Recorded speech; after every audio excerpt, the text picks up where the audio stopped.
नमस्कार मेरे प्यारे दोस्तों। आज की इस वीडियो में वैदिक मैथ का हम लोग मल्टीप्लिकेशन करना सीखेंगे। जो भी स्टूडेंट को पता नहीं है वैदिक मैथ क्या होता है, मैं उनको थोड़ा सा हिंट दे देता हूं। वैदिक मैथ में स्पेशल सिर्फ ट्रिक पे बात किया जाता है, ठीक है। सिर्फ ट्रिक से ही क्या करते हैं हम लोग, ऐसे प्रश्नों को हल करते हैं, सेकेंडों में इसका आंसर हम लोग पता करेंगे। चाहे वो मल्टीप्लीकेशन का हो, चाहे वो डिवीजन का हो, चाहे कैसा भी प्रश्न हो। अगर वैदिक मैथ में अगर आप मास्टर बन गए तो ऐसे प्रश्नों को आप सिर्फ चुटकियों में आप हल कर लोगे, ठीक है। आंसर आपके सामने तुरंत आ जाएगा, ठीक है। तो मेरे पास जो प्रश्न है वो 5 प्रश्न है, मल्टीप्लिकेशन का प्रश्न है, और हर प्रश्न अलग अलग प्रश्न है, और हर प्रश्न में अलग अलग ट्रिक को यूज किया गया है। तो आप इस वीडियो को पूरा देखो तभी समझ में आएगा। तो देख सकते हैं कि पहला प्रश्न क्या है, 96 गुना 94 है, 96 मल्टीप्लाई 94 है। तो इस टाइप का प्रश्न आपके सामने जब भी होगा तो आपको करना क्या है मैं बताता हूं। देखो, आपको इसमें देखना है कि 100 से कितना कम है। तो ये 100 से कितना कम है, 4 कम है, और ये 100 से कितना कम है तो 6 कम है ना। तो यहां पे लिखेंगे, यहां पे लिखते हैं 96। 96 जो है वो 100 से कितना कम है, 4 कम है, तो यहां पे 4 लिखेंगे। 94 जो है वो 100 से कितना कम है तो 6 कम है, तो यहां पे 100 माइनस 6 लिख देंगे। आपको इस प्रकार लिखना है। अब आपको क्या करना है, ये 4 और 6 को मल्टीप्लाई कर देना है, तो ये हो जाता है 6 चौका 24, ठीक है। आपको पता है ना, मल्टीप्लाई करना आता है तो अच्छी बात है। आपको क्या करना है कि इसमें क्रॉस मल्टीप्लाई ऐसे कर देना है, तो 96 में से 6 को घटा देंगे। हम लोग को इस प्रकार क्रॉस मल्टीप्लाई करके उसको घटा देना है। तो यहां पे लिखेंगे 96 में से कितना घटेगा, माइनस 6 घटेगा, तो ये दोनों को घटाएंगे तो आ जाता है 90, है ना। अब 94 में से हम लोग कितना घटाएंगे, 4 घटाएंगे, तो यहां पे 94 में से अगर 4 घटेगा तो बचेगा 90, ठीक है। अब ये देखो दोनों तो सेम हो गया, है ना। कॉमन यहां पे लिख सकते हैं, ठीक है। ये दोनों में से कॉमन लिख देंगे, तो यहां पे 90 लिख देते हैं, और ये दोनों को जो मल्टीप्लाई किए थे और 24 को यहां पे लिख देंगे। देखिए इसका फाइनल आंसर यहां पे आ चुका है। देखो आप लोग को समझ में नहीं आ रहा होगा क्योंकि आपका फर्स्ट टाइम है ना। तो आप वीडियो को कम से कम एक बार जरूर और देख लेना, आपको बेहतर से समझ में आ जाएगा। कुछ नहीं किया गया है, मैं फिर से एक बार बता देता हूं। क्या किया गया है कि 100 में से आपको घटा देना है। 100 में से कितना कम है, 96, तो 4 कम है। 100 में से 94 कितना कम है तो 6 कम है, ठीक है। तो आपको क्या करना है कि 4 और 6 को मल्टीप्लाई कर देना है, 24 आ जाता है ना। अब ये दोनों को क्रॉस मल्टीप्लाई कर देंगे। देखो अब 96 में से माइनस 6 घटाएंगे तो 90 आएगा, 94 में से माइनस 4 करेंगे तो 90 आ जाएगा। तो ये दोनों तो सेम हो गया, कॉमन यहां पे लिख देंगे, और इसको जो मल्टीप्लाई किए थे उसको यहां पे लिख देंगे। तो पहला प्रश्न था। दूसरा प्रश्न आपके सामने कुछ इस प्रकार होगा, जैसे कि दूसरा प्रश्न में क्या हो जाता है, कुछ नया ले लेते हैं, जैसे मल्टीप्लाई बाय 11। अगर कोई नंबर को अगर आप 11 से मल्टीप्लाई करते हो तो किस प्रकार आपको करना है। जैसे यहां पे कुछ भी प्रश्न ले लेते हैं, 72 मल्टीप्लाई 11, इस टाइप का सोचो एक प्रश्न है ना। तो इसे हम लोग कैसे हल करते हैं यहां पे समझेंगे। तो देखो पहले क्या करेंगे कि लास्ट में अगर 11 से कोई भी डिजिट अगर मल्टीप्लाई हो रहा है तब ये ट्रिक काम करेगा, ठीक है। तो आपको क्या करना है कि 7 और 2 को यहां पे ऐड कर देना है। 7 2 कितना होता है तो 9 होता है, ठीक है। ये तो हम लोग को पता है। अब 7 2 को हम लोग को थोड़ा सा इस टाइप से स्पेस में लिख लेना है। 7 और 2, इस 7 2 को हम लोग को इस प्रकार ऐसे लिख लेना है। अब ये जो ऐड किए थे 7 + 2 कितना आया था, 9 आया था। तो 9 को क्या करेंगे, इस वाले बीच में हम लोग यहां पे लिख देंगे, ठीक है। तो 792 क्या है, इसका आंसर है। आपको समझ में आया? नहीं समझ में आया तो एक बार मैं आपको और बता देता हूं। इसमें कुछ नहीं किया गया है, ये दोनों को जोड़ दिया गया है ना। तो 7 + 2 9 हो गया, और 7 2 को थोड़ा सा अच्छे से लिख देंगे, स्पेस देकर लिखेंगे। अब ये जो 9 आया है, 9 को बीच में एडजस्ट कर देंगे, ठीक है। तो यही फाइनल आंसर है, 792 इसका फाइनल आंसर है। तो आप इस तरीके से मल्टीप्लाई बाय 11 को आप यहां पे मल्टीप्लाई ऐसे कर सकते हो, बिल्कुल ट्रिक से, आसान तरीके से, है ना। तो जैसे हम लोग मल्टीप्लाई बाय 11 को हम लोग पहला प्रश्न में समझ लिए थे, तो दूसरा प्रश्न भी आपके सामने कुछ इस प्रकार है। जैसे कि हम लोग वहां पे जो पिछला वाला क्वेश्चन था, 2 डिजिट मल्टीप्लीकेशन हम लोग करना सीखे थे, जिसमें लास्ट में क्या होता है, 11 होता है ना। अब यहां पे 3 डिजिट मल्टीप्लीकेशन अगर आपके सामने आ गया तब कैसे सॉल्व करोगे, हम लोग इस वीडियो में समझेंगे। देखिए आपको क्या करना है, पहले आपको यहां पे कुछ नहीं करना है, पहले 1 + 2 ये दोनों को ऐड कर देना है। कितना होगा तो 1 + 2 3 हो जाएगा भाई, है ना।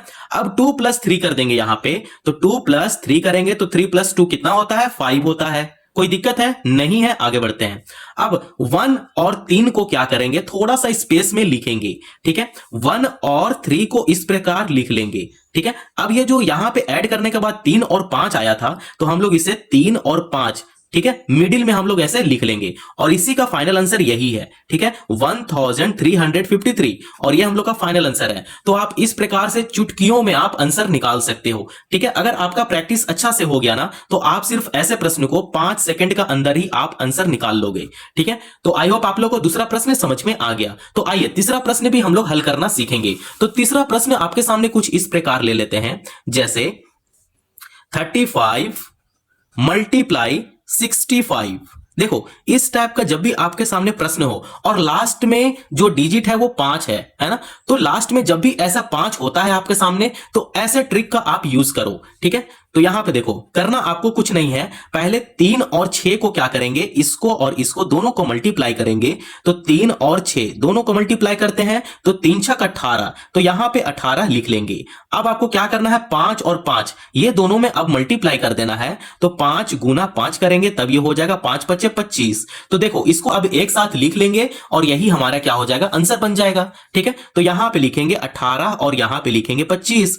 तो 18 25 क्या है, इसका आंसर आ गया। तो आप इस तरीके से बिल्कुल आसान तरीके से आप हल कर सकते हो। ठीक है, आई होप आप लोग को तीसरा प्रश्न समझ में आ गया होगा। चौथा प्रश्न को हम लोग उसी तरीके से हल करेंगे जैसे हम लोग इससे पहले वाले प्रश्न को हल किए थे। ठीक है, अब आपको यहां पे देखना है कि यहां पे 3 डिजिट मल्टीप्लीकेशन है ना, 998 है और 997 है। तो आपको यहां पे दिमाग लगाना है कि 1000 से ये कितना कम है ना। तो यहां पे लिखेंगे ये जो है वो 1000 से कितना कम है, तो 2 कम है। तो यहां पे -2 ऐसे लिख लेंगे। देखो 1000 में से अगर -2 घटा दें तो आपके पास 998 हो जाएगा, है ना। तो हम लोग को इसी प्रकार यहां पे लिखना है और आपको समझना है। ठीक है, और जैसे यहां पे देखना है 997 है तो यहां पे 997 लिखेंगे। तो हम लोग को यहां पे समझ में आ रहा है कि 1000 से ये कितना कम है, तो 1000 से ये 3 कम है। ठीक है, माइनस का मतलब है कम है। ठीक है, अब इतना बात समझ में आ गया। अब आपको क्या करना है इसमें कि ये जो 2 और 3 है इसे क्या करेंगे, मल्टीप्लाई कर देंगे।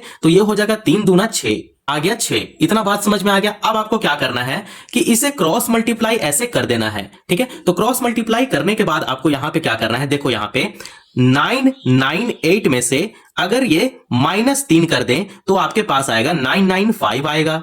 ठीक है, अब इसे क्रॉस मल्टीप्लाई करेंगे तो 997 में से अगर मैं -2 कर दूं तो ये भी तो 995 आएगा, है ना। तो दोनों तो सेम हो गया। तो इसमें से क्या कॉमन ले सकते हैं क्या, बिल्कुल ले सकते हैं। तो आपको यहां पे लिखना पड़ेगा 995। अब आपको यहां पे ध्यान देना है कि 1000 में से, ठीक है, 1000 जो होता है, अब आपको क्या करना है, 3 डिजिट ले लो। यहां पे 3 डिजिट 0 को ले लो और लास्ट में 0 नहीं रखना है। और ये जो 6 है ना, 6 को यहां पे ऐसे हम लोग को बना देना है और ये 1 को खत्म कर दो। ठीक है, 1 नहीं होगा तो 006 को हम लोग इस प्रकार लिख लेंगे। ठीक है, ये आपको इस प्रकार हमेशा लिखना है। 3 डिजिट का मल्टीप्लीकेशन अगर करने बैठोगे तो आपका कम से कम 5 मिनट कहीं नहीं जाएगा। ठीक है, क्योंकि पहले मल्टीप्लाई करो उसके बाद ऐड करो, उसमें टाइम जाता है। लेकिन आपको 3 डिजिट का मल्टीप्लीकेशन अगर बिल्कुल सेकंडों में आंसर लाना है तो थोड़ा सा तो आपको दिमाग लगाना पड़ेगा, है ना। और 0 के बाद ये जो 3 दूना 6 आया था, 6 को हम लोग को लास्ट में ऐसे लिख देना है। ठीक है, तो अब हम लोग यहां पे लिखेंगे 006 और यही क्या है, आपके पास आंसर आ गया, है ना। तो बिल्कुल ही आसान तरीके से आप चुटकियों में इसका आंसर सिर्फ 5 सेकंड में आप ऐसे निकाल सकते हो। देखो मैं बता रहा हूं तो आपको अभी थोड़ा सा टाइम लग रहा है, लेकिन जब इसका प्रैक्टिस हो जाएगा ना तो आप 5 सेकंड से भी कम सेकंड में आप आंसर निकालना सीख जाओगे। ठीक है, ये प्रैक्टिस का ऊपर होता है। आप ऐसा नहीं कि आप ये वीडियो देख लिए तो सारे प्रश्नों को आप इजीली सॉल्व कर लोगे, नहीं, प्रैक्टिस जरूरी होता है। तो आप ऐसे प्रश्न को, टोटल 4 प्रश्न है तो 4 प्रश्नों को आप बिल्कुल आसान तरीके से हल कर सकते हैं। तो मैं आपको सबसे लास्ट प्रश्न और ये होमवर्क देता हूं, इसका आंसर आप कमेंट में जरूर दें। जैसे कि यहां पे आपके सामने है 65 मल्टीप्लाई 75, इसका आंसर क्या होगा आप एक बार कमेंट में जरूर दें। ठीक है, क्योंकि आपको प्रैक्टिस भी होना चाहिए। तो आप इसका आंसर कमेंट में दे सकते हैं, इसका आंसर क्या होगा। तो आई होप आप लोग को इतना सारा प्रश्न समझ में आ गया होगा। 4 प्रश्न मैंने बता दिया है, तो 4 प्रश्नों को आप बिल्कुल अपने कॉपी में हल करें और समझें। तो आई होप आप लोग को प्रश्न समझ में आ गया होगा। अगर वीडियो पसंद आया हो तो चैनल को जरूर सब्सक्राइब करें और दूसरों को भी शेयर करें। धन्यवाद।